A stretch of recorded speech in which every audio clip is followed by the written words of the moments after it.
Have you ever had a manager, or have you ever been the manager that had reports to someone higher than you, but when they suggested or gave you instruction to tell your team something, you or the other person said, well, he told me to tell you that you have to do this, like a little child, and pointing out that they are the ones that said it, not me being the supervisor and manager telling you the instruction, but them. You know what that is? That's essentially pointing fingers and not accepting the blame.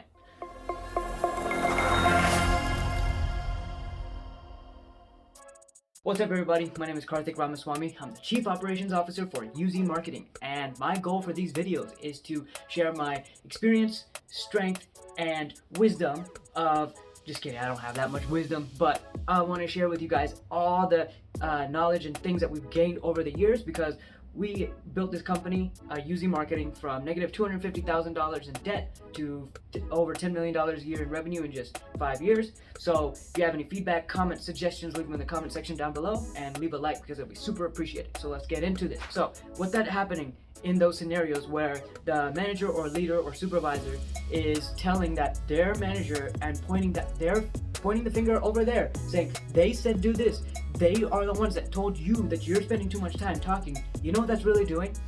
It's making the manager or supervisor feel like they are not the ones responsible for telling this information to the person that it's going to. The problem with that is that it paints the picture of the superior person, that it paints a picture that that person is a bad guy.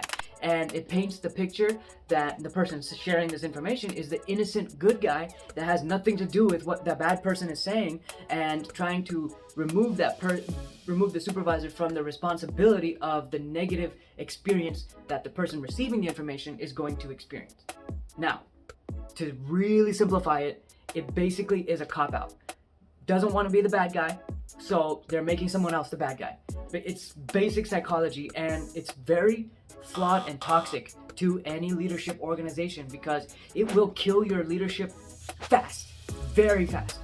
So it not only is toxic for the person receiving it, it's very toxic for the person that this piece of information is originating from, because it decredits them. It basically makes them seem like they're the mean person, or that they are wrong and that we're right and they're wrong, but we don't want to take the responsibility for what they said because they're the ones that said it, not us. What I'm trying to get at basically is, don't be like that, because that's very toxic. And when I say toxic, like, it cultivates a they versus us mentality. So when you start saying they told me to do this, or they told you to do this, you're separating, you're dividing your organization amongst different sub aspects of the organization.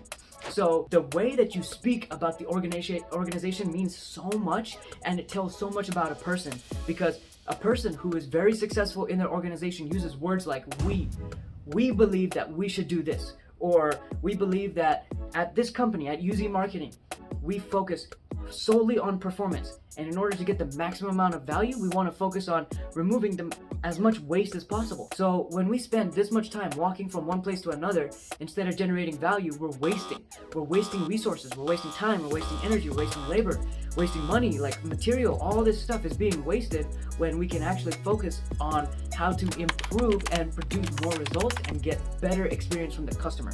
And less work means less walking back and forth, so you have more energy, and if you're lazy, it's actually a boon for you. It's a good thing because you don't have to walk as much. So everybody wins in this scenario.